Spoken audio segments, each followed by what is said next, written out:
ಎಲ್ಲರಿಗೂ ನನ್ನ ನಮಸ್ಕಾರಗಳು. ಇವತ್ತಿನ ಕತೆ ಆಶೆಯ ದೀಪ. ಒಂದು ಸುಂದರವಾದ ಸಣ್ಣ ಹಳ್ಳಿಯಲ್ಲಿ ಕಾವ್ಯ ಎಂಬ ಬಡ ಹುಡುಗಿ ವಾಸ ಮಾಡುತ್ತಿದ್ದಳು. ಅವಳ ಕುಟುಂಬ ತುಂಬ ಸರಳವಾಗಿತ್ತು. ತಂದೆ ಕೂಲಿ ಕೆಲಸ ಮಾಡುತ್ತಿದ್ದರು. ತಾಯಿ ಮನೆ ಕೆಲಸದ ಜೊತೆಗೆ ಸಣ್ಣ ಪುಟ್ಟ ಕೆಲಸಗಳನ್ನು ಮಾಡಿ ಕುಟುಂಬವನ್ನು ನೋಡಿಕೊಳ್ಳುತ್ತಿದ್ದರು. ಕಾವ್ಯಗೆ ಬಾಲ್ಯದಿಂದಲೂ ಓದಿನ ಬಗ್ಗೆ ಅಪಾರ ಆಸಕ್ತಿ ಇತ್ತು. ಅವಳ ಭವಿಷ್ಯದಲ್ಲಿ ದೊಡ್ಡ ಅಧಿಕಾರಿಯಾಗಿ ತನ್ನ ತಂದೆ ತಾಯಿಗೆ ಒಳ್ಳೆಯ ಜೀವನ ಕೊಡಬೇಕೆಂದು ಕನಸು ಕಾಣುತ್ತಿದ್ದಳು. ಆದರೆ ಮನೆಯ ಆರ್ಥಿಕ ಪರಿಸ್ಥಿತಿ ತುಂಬ ಕಷ್ಟಕರವಾಗಿತ್ತು. ಶಾಲೆಯ ಪುಸ್ತಕಗಳನ್ನು ಖರೀದಿಸಲು ಕೂಡ ಕೆಲವೊಮ್ಮೆ ಹಣವಿರುತ್ತಿರಲಿಲ್ಲ. ಆದರೂ ಕಾವ್ಯ ತನ್ನ ಕನಸನ್ನು ಬಿಟ್ಟುಕೊಡಲಿಲ್ಲ. ಪ್ರತಿದಿನ ಶಾಲೆಯಿಂದ ಮನೆಗೆ ಬಂದ ನಂತರ ಮನೆಯ ಕೆಲಸಗಳಲ್ಲಿ ತಾಯಿಗೆ ಸಹಾಯ ಮಾಡುತ್ತಿದ್ದಳು. ರಾತ್ರಿ ಊಟ ಮುಗಿಸಿದ ಮೇಲೆ ಎಲ್ಲರೂ ಮಲಗಿದಾಗ ಕಾವ್ಯ ತನ್ನ ಪುಸ್ತಕಗಳನ್ನು ತೆಗೆದುಕೊಂಡು ಮನೆಯ ಹೊರಗಿನ ಬೀದಿ ದೀಪದ ಕೆಳಗೆ ಕುಳಿತು ಓದುತ್ತಿದ್ದಳು. ಚಳಿಯಾಗಿದ್ದರೂ ಮಳೆ ಬರುತ್ತಿದ್ದರೂ ಅವಳು ಓದುವುದನ್ನು ನಿಲ್ಲಿಸುತ್ತಿರಲಿಲ್ಲ. ಒಂದು ದಿನ ಗ್ರಾಮದ ವೃದ್ಧ ಶಿಕ್ಷಕರೊಬ್ಬರು ಆ ದಾರಿಯಲ್ಲಿ ಹೋಗುತ್ತಿದ್ದರು. ಪ್ರತಿದಿನ ರಾತ್ರಿ ಬೀದಿ ದೀಪದ ಕೆಳಗೆ ಕುಳಿತು ಓದುತ್ತಿದ್ದ ಕಾವ್ಯಳನ್ನು ಗಮನಿಸಿದರು. ಅವರು ಅವಳ ಬಳಿ ಹೋಗಿ, ಮಗಳೇ, ಮನೆಯಲ್ಲೇ ಓದಲು ಆಗುವುದಿಲ್ಲವೇ ಎಂದು ಕೇಳಿದರು. ಕಾವ್ಯ ನಿಧಾನವಾಗಿ, ಸರ್, ನಮ್ಮ ಮನೆಯಲ್ಲಿ ಬೆಳಕಿನ ವ್ಯವಸ್ಥೆ ಸರಿಯಾಗಿಲ್ಲ. ಅದಕ್ಕಾಗಿ ಇಲ್ಲಿ ಕುಳಿತು ಓದುತ್ತೇನೆ. ನನಗೆ ತುಂಬ ಓದಬೇಕು. ನನ್ನ ತಂದೆ ತಾಯಿ ಕಷ್ಟವನ್ನು ನಾನು ಕಡಿಮೆ ಮಾಡಬೇಕು ಎಂದರು. ಆ ಮಾತುಗಳನ್ನು ಕೇಳಿದ ಶಿಕ್ಷಕರು ಮನಸ್ಸು ತುಂಬ ಕರಗಿತು. ಮರುದಿನ ಅವಳ ಕಾವ್ಯಗೆ ತಮ್ಮ ಮನೆಯಲ್ಲಿದ್ದ ಕೆಲವು ಪುಸ್ತಕಗಳನ್ನು ತಂದುಕೊಟ್ಟರು.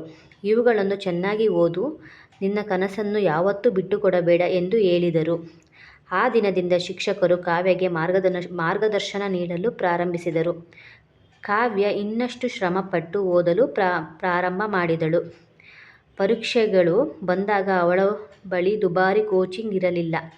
ಆದರೆ ಅವಳ ಬಳಿ ಒಂದು ದೊಡ್ಡ ಶಕ್ತಿ ಇತ್ತು, ಕಷ್ಟಪಟ್ಟು ಕಲಿಯುವ ಮನಸ್ಸು. ಮೊದಲು ಪರೀಕ್ಷೆಯಲ್ಲಿ ಅವಳ ಶಾಲೆಯಲ್ಲೇ ಉತ್ತಮ ಅಂಕಗಳನ್ನು ಗಳಿಸಿದಳು. ಎಲ್ಲರೂ ಅವಳನ್ನು ಹೊಗಳಿದರು. ಆದರೆ ಮುಂದಿನ ವರ್ಷ ಇನ್ನೂ ಕಷ್ಟಗಳು ಬಂದವು. ಮನೆಯ ಪರಿಸ್ಥಿತಿ ಹದಗೆಟ್ಟಿತು. ಒಂದು ದಿನ ಕಾವ್ಯಳ ತಂದೆ, ಮಗಳೇ, ಮನೆಯ ಪರಿಸ್ಥಿತಿ ತುಂಬ ಕಷ್ಟವಾಗಿದೆ. ನೀನು ಓದುವುದನ್ನು ಬಿಟ್ಟು ಕೆಲಸಕ್ಕೆ ಹೋಗಬೇಕಾಗಬಹುದು ಎಂದು ದುಃಖದಿಂದ ಹೇಳಿದರು. ಕಾವ್ಯಳ ಕಣ್ಣಲ್ಲಿ ನೀರು ತುಂಬಿತು. ಆದರೆ ಅವಳ ತಂದೆ ಕೈ ಹಿಡಿದು, ಅಪ್ಪ, ನಾನು ಓದುವುದನ್ನು ಬಿಡುವುದಿಲ್ಲ. ನಾನು ಓದಿ ಒಂದು ದಿನ ನಿಮ್ಮ ಜೀವನವನ್ನು ಬದಲಾಯಿಸುತ್ತೇನೆ ಎಂದಳು. ತಂದೆ ಅವಳ ಆತ್ಮವಿಶ್ವಾಸ ನೋಡಿ ಮೌನವಾಗಿ ತಲೆಯಾಡಿಸಿದನು. ಕಾವ್ಯ ತನ್ನ ಓದಿನ ಜೊತೆಗೆ ಸಣ್ಣ ಮಕ್ಕಳಿಗೆ ಪಾಠ ಹೇಳಿಕೊಟ್ಟು ಸ್ವಲ್ಪ ಹಣ ಸಂಪಾದಿಸಲು ಪ್ರಾರಂಭಿಸಿದಳು.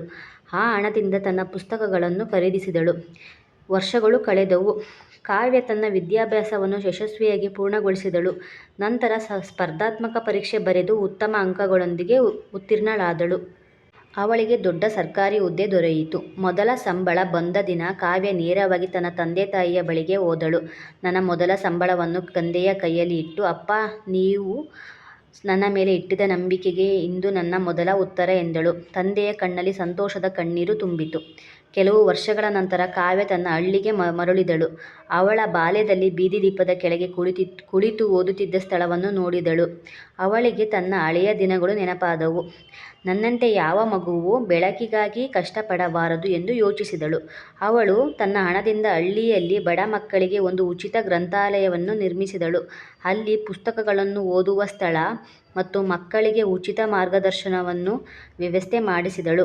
ಒಂದು ಸಂಜೆ ಹಲವಾರು ಮಕ್ಕಳ ಗ್ರಂಥಾಲಯದಲ್ಲಿ ಕುಳಿತು ಓದುತ್ತಿರುವುದನ್ನು ನೋಡಿ ಕಾವ್ಯ ಸಂತೋಷದಿಂದ ನಗುತ್ತಿದ್ದಳು. ಅವಳ ಹಳೆಯ ಶಿಕ್ಷಕರು ಕೂಡ ಅಲ್ಲಿಗೆ ಬಂದರು. ಅವರು ಕಾವ್ಯಳನ್ನು ನೋಡಿ, ನೀನು ನಿನ್ನ ಕನಸನ್ನು ಮಾತ್ರ ನನಸಾಗಿಸಲಿಲ್ಲ, ಈಗ ಇನ್ನೂ ನೂರಾರು ಮಕ್ಕಳ ಕನಸುಗಳಿಗೆ ಬೆಳಕಾಗಿದ್ದೀಯ ಎಂದರು. ಕಾವ್ಯ ಆಕಾಶದತ್ತ ನೋಡಿ ನಗುತ್ತಾ, ಒಂದು ಚಿಕ್ಕ ಬೀದಿ ದೀಪವನ್ನು ನನ್ನ ಕನಸಿಗೆ ಬೆಳಕು ನೀಡಿತು. ಈಗ ನಾನು ಇನ್ನೊಬ್ಬರ ಜೀವನಕ್ಕೆ ಬೆಳಕಾಗಬೇಕು ಎಂದಳು.